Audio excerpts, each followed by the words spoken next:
Bonjour, bienvenue dans une nouvelle vidéo. Excusez la voix robotique, je ne suis pas à l'aise à l'idée d'écouter ma propre voix pendant l'editing, alors c'est là mon alternative. Je m'améliorerai sans doute avec le temps sur comment l'utiliser.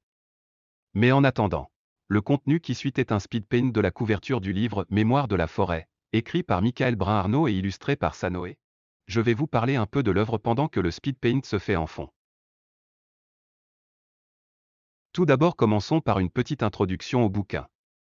Mémoire de la forêt est en fait une série de livres en cours dont le premier s'intitule Les souvenirs de Ferdinand Taupe. Si je ne dis pas de bêtises, le deuxième livre devrait paraître courant 2023 et le troisième volume est en cours d'écriture. Ce sont des romans illustrés, destinés aux plus jeunes comme aux plus vieux. Cette série met en scène des animaux anthropomorphiques vivant dans la forêt de Belle-Écorce.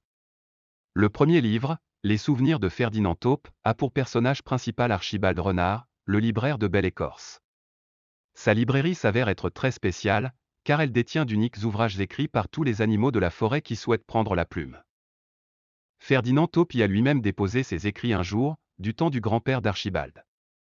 Et depuis que sa mémoire commence à défaillir, il cherche désespérément à retrouver l'ouvrage laissé aux soins de la boutique.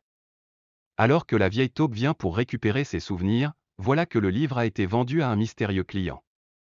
Archibald et lui se lancent alors sur sa piste à travers la forêt, entre rêves, souvenirs et réalité, à l'aide de vieilles photographies retraçant un chemin dans la vie de Ferdinand.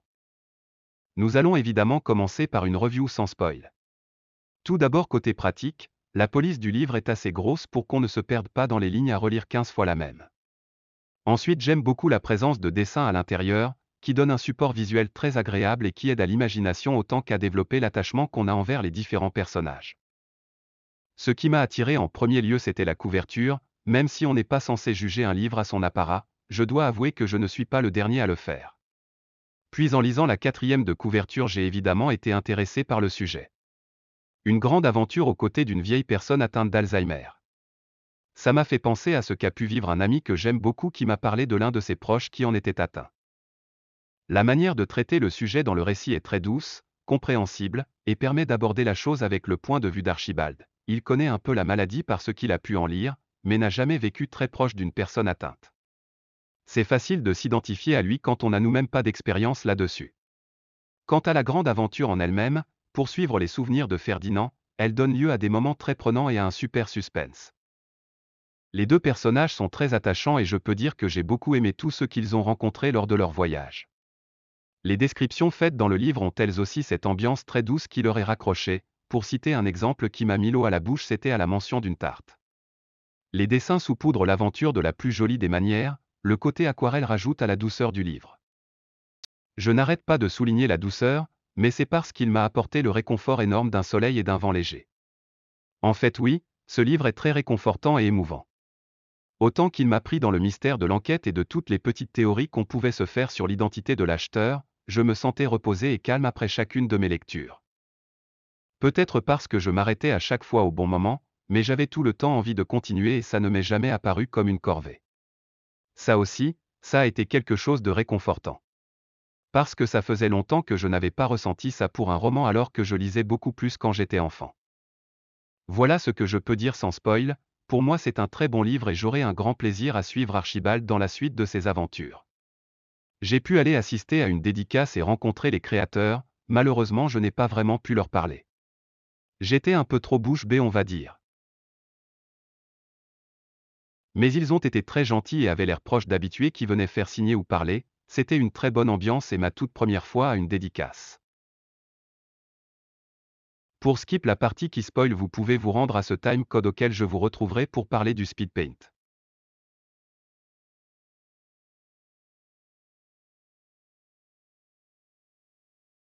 Maintenant, pour la review, ou du moins le côté un peu plus fanboy de la chose, avec spoil, j'ai personnellement adoré le côté casanier d'Archibald qui n'a rien d'un aventurier mais qui se fait embarquer un peu malgré lui. Je m'identifie beaucoup à ce perso étant donné que même si j'ai parfois envie de faire tout un tas de choses nouvelles, j'aime aussi beaucoup ma petite routine et pour m'en sortir c'est parfois compliqué. Le fait est aussi qu'en lisant l'histoire avec des yeux d'adulte qui regardent des séries policières, tu peux remarquer quelques petites choses qui clochent et qui réveillent de drôles de théories, comme le fait que la dernière photo où Ferdinand est tout seul avec une pelle devant son potager, eh bien, peut être une preuve de meurtre. On prend bien conscience que dans un livre d'enfant ça n'est évidemment pas la réponse, mais s'imaginer toute une enquête où le tueur ne saurait plus ce qu'il a commis est une idée possible. Surtout que comme nous sommes à la recherche de Maud, que sa famille est sans nouvelles d'elle, et que personne à part Ferdinand ne sait ce qu'il s'est passé avant la fin, ça n'aide pas. Pire, Ferdinand a voulu se faire passer pour sa femme afin de continuer la correspondance avec sa sœur comme si de rien n'était après sa disparition. Il avait totalement l'air du suspect numéro 1. Mais je suis heureux que ça n'ait pas été le plot twist, j'aime l'innocent Ferdinand un peu maladroit qu'il a toujours été, et qu'il ait été un mari adorable.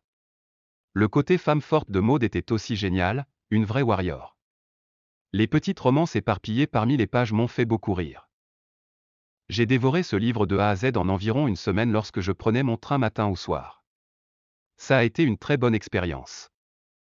Nous allons désormais parler un peu du dessin en lui-même. Déjà de base on ne peut pas dire que j'ai développé un style particulier au cours des années, je ne suis pas forcément consistant avec mes dessins. Mais j'ai essayé ici de m'amuser avec le line art et de faire au mieux avec les couleurs. Je suis plutôt content du résultat, mais surtout des yeux des personnages. Au début c'était assez galère de faire celui d'Archibald, il avait l'air saoulé et c'était un peu drôle. Mais Ferdinand a un adorable regard vieux, fatigué, souligné par ses grosses lunettes aux branches un peu tordues. C'est l'une des rares fois où j'ai dessiné des lunettes, je pense que je retenterai le coup un jour en mettant à des personnages à moi.